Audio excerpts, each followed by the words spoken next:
सोनीतपुर जिला का रहने वाला हूं। आज दिल्ली एनसीआर कमेटी के उद्योग में आज जंतर मंतर में हम लोग का जो मुद्दा है, जो हम लोग का जनजातिकरण का मुद्दा है, जो आदिवासियों को अनुसूचित जनजाति का मर्यादा प्रदान करना पड़ेगा, इसका दाबी में आज हम लोग का दिन जुड़ा एक दिन का कार्यसूची लेके आज हम लोग का यहाँ धरना प्रदर्शन कर रहे हैं। और इस धरना के माध्यम से हम जो चाय बेचकर प्रधानमंत्री बने, अपने आप जो बोलते हैं कि हम चाय बेच के प्रधानमंत्री बने, उस चाय बेच के प्रधानमंत्री नरेंद्र मोदी से हम लोग आह्वान करना चाहते हैं कि आप को याद दिलाना चाहते हैं कि आप एक बार असम में 2016 विधानसभा इलेक्शन के पहले आप असम में आए थे और आप चिल्ला चिल्ला कर बोले थे कि असम के आदिवासियों को जो अनुसूचित जनजाति का जो मांग है, इस दाबी को हम अगर असम में बीजेपी सरकार आता है तो यह हम लोग ये आदिवासी को जनजाति का मर्यादा प्रदान करेंगे बोल के आप बोले थे। पर हम लोग देखे आपके बाद जो सबका साथ सबका विश्वास को हम लोग लेके आप बीजेपी सरकार को हम लोग वोट देके सर्बानंद सोनोवाल के नेतृत्व में बीजेपी सरकार हम लोग असम में बनाए। पर 5 साल बीत जाने के बाद हम लोग का एसटी कहाँ है? आज हम लोग का एसटी का एक भी काम आपका बीजेपी सरकार ने नहीं किया हुआ बोल के हम लोग को मालूम चला है। आप बोले थे सर्बानंद के दिन में बोले थे कि हम लोग को एसटी देंगे, पर 5 साल बीत जाने के बाद हम लोग ने देखा सर्बानंद सोनोवाल को खुद असम छोड़ के दिल्ली में आना पड़ा। फिर आप 2021 विधानसभा के इलेक्शन के पहले ढेकिया जिले समष्टि में आप आए थे। आप वहां पे भी बोले थे कि असम का जनजाति का जो काम है वो 90% हम लोग ने पूरा कर चुका है। इस बार अगर असम में बीजेपी सरकार आता है तो हम ये 10% काम को पूरा करके हम आदिवासियों को जनजातिकरण का मर्यादा देंगे बोल के फिर आ गया असम में मतलब माननीय मोरोमेर हेमंत बिश्व शर्मा मामा का सरकार। आज मामा का सरकार बोल रहा है कि हम लोग आदिवासियों को एसटी नहीं देंगे। आप बार बार हम लोग को आदिवासियों का यह जुमलाबाजी का वादा क्यों कर रहे हैं? तो आपको मोदी जी की ये बात याद है और आपको गृह मंत्री की बात याद नहीं है कि इलेक्शंस में कुछ जुमले होते हैं, जुमले वाले बयान दिए जाते हैं? नहीं, अगर हम लोग बीजेपी का देखते हैं तो आपको यह मानना पड़ेगा कि बीजेपी खाली जुमलेबाजी का ही सरकार है। वो जुमलेबाजी वादे ही करते हैं।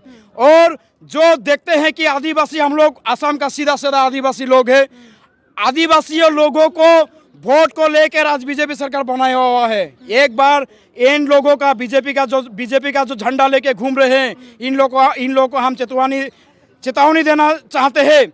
अगर इस बार असम के आदिवासियों को जो मांगे हैं, जो मूल मुद्दे हैं असम का जनजातिकरण और चाय बागान का हाजिरा, जो इस बार हम लोग का आशा का डिमांड है 525 रुपया, अगर आप ये जो डिमांड हम लोग का पूरा नहीं करेंगे, आने वाला जो इलेक्शन है इस इलेक्शन में आप लोगों को असम से हम आपको आपका सरकार को हम उधर के खेदर के मतलब भेजेंगे। आप लोगों की लगभग कितनी वोट होगी?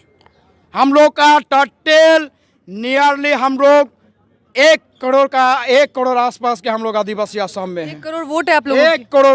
1 करोड़ वोट है हम लोग का असम में।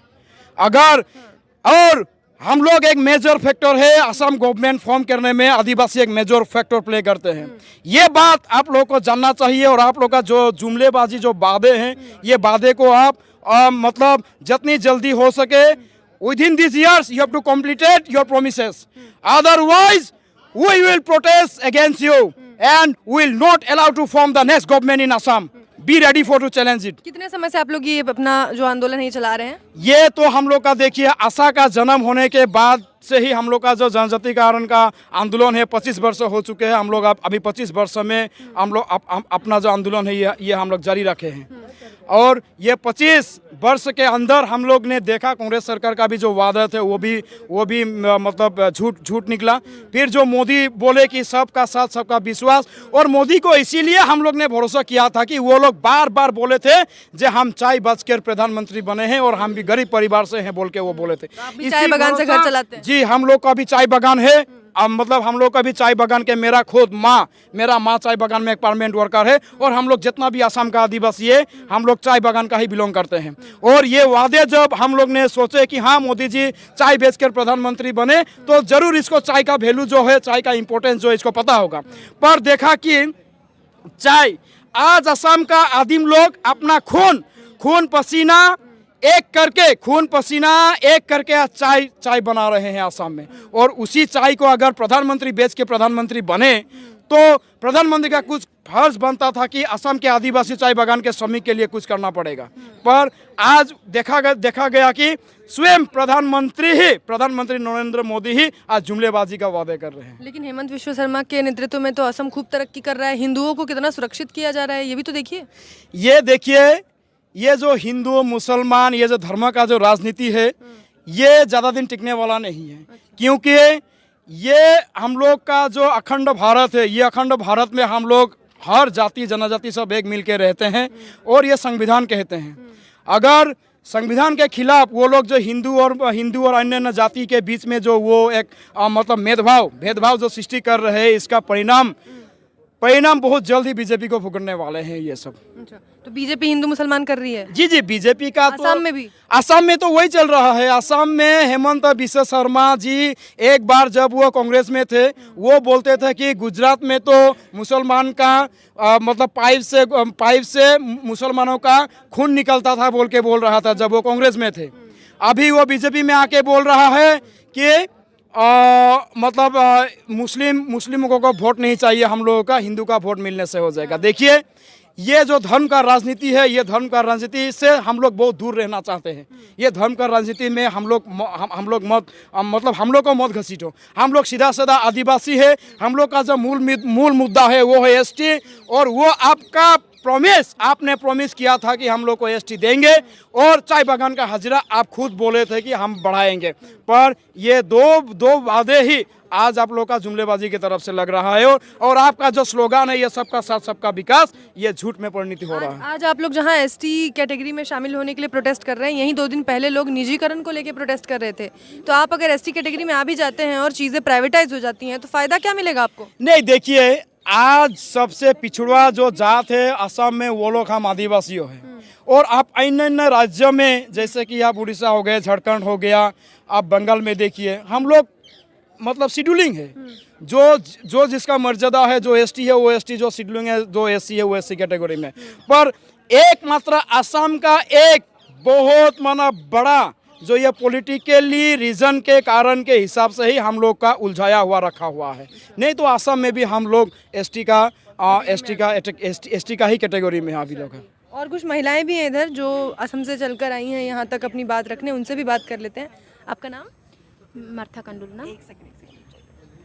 मार्था? हाँ जी। अच्छा, तो आप लोग जैसा कि सर बता रहे थे कि 30 सालों से लगभग ये प्रोटेस्ट कर रहे हैं, क्या दिक्कतें हैं आप लोगों की? जैसे एसटी में अगर नहीं शामिल किया जा रहा तो क्या परेशानी आती है? तो हमारे पढ़ाई लिखाई में और हम आगे बढ़ नहीं पा रहे हैं। अगर पढ़ भी रहे हैं तो हमें नौकरी नहीं मिल रहा है, क्योंकि एसटी कोटा के लिए नौकरी वगैरह बुकिंग रहता है, तो हमें नौकरी वगैरह नहीं मिल रहा है। तो हम चाहते हैं कि हमें बीजेपी सरकार जल्द से जल्द एसटी में शामिल करे, क्योंकि अभी 25-26 साल हो रहा है हम प्रोटेस्ट करते आ रहे हैं। हम यहीं पे धरना कर रहे हैं, आसाम पे धरना कर रहे हैं।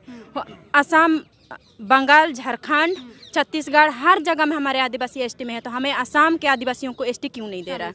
हाँ जी, हमें शामिल करना चाहिए और करना चाहिए। बीजेपी सरकार बार वादे पे वादे करते आ रहे हैं, पर हमें शामिल नहीं किया जा रहा है। तो आज हम यहाँ पे धरने पे बैठे हैं। अभी सुबह 10 बजे से अभी 5 बजे तक का धरना है। दो बार आप लोगों ने विश्वास किया, बीजेपी पे वोट दिया। हम बार बीजेपी को भरोसा करते आ रहे हैं, और अभी 2024 में शायद दोबारा इलेक्शन है, तो हम चाहते हैं इलेक्शन आने से पहले हमें एसटी दे दे। और अगर नहीं दिया तो नहीं दिया तो हम भी दिखाएंगे कि हम वोट अपने मर्जी से हम देंगे। हमारा वोट हम हमेशा बार अभी देते आए हैं बीजेपी को, पर अभी हम अगर हमें एसटी नहीं दिया तो हम नहीं देंगे बीजेपी को वोट, और हम उनको गद्दी से उतारेंगे। बस यही कहना चाहती हूँ। धन्यवाद। चलिए, धन्यवाद। आपका नाम मैम? मेरा नाम कमली है। अच्छा, हाँ, मैं आसाम की रहने वाली हूँ। हम लोग आसाम से इतने दूर एसटी के लिए आए हैं यहाँ पे। तो हमारे एसटी हमें क्यों नहीं दिया जा रहा है? हम लोग यहाँ पे हमारे बाल बच्चे हैं, भाई बहन सब लोग हैं। हमारे तो 10 BA करते हैं, हमें आदिवासी बोल के हमें नौकरी नहीं मिलती है। उसकी बात क्या होती है? बट तुम लोग आदिवासी हो, जंगल के रहने वाले हो, तो बड़े जगह शहरों में जाते हैं, कहाँ से हो, हम अपने परिचय देते हैं जो हम लोग आदिवासी हैं। तो आदिवासी हैं तो हमें नौकरी क्यों नहीं दिया जाता है? ना? आज हम आदिवासी हैं तो इंसान है ना। तो मोदी जी जब आए थे तो उन्होंने आपका पारंपरिक जो वेशभूषा थी वो भी पहनी थी और उसके बाद उन्होंने वादा भी किया था कि आपको दिया जाएगा आपका जो सम्मान है और आपको एसटी में शामिल भी किया जाएगा। तो अब मोदी जी कहाँ हैं? मोदी जी अभी जब वो अगला वादा कर सकते हैं, मतलब वो वादा को कभी पूरा नहीं कर सकते हैं। हमारे आसाम में 2 बार हुआ, 2 बार में बीजेपी जीता है। तो जब उनसे हम जीता सकते हैं तो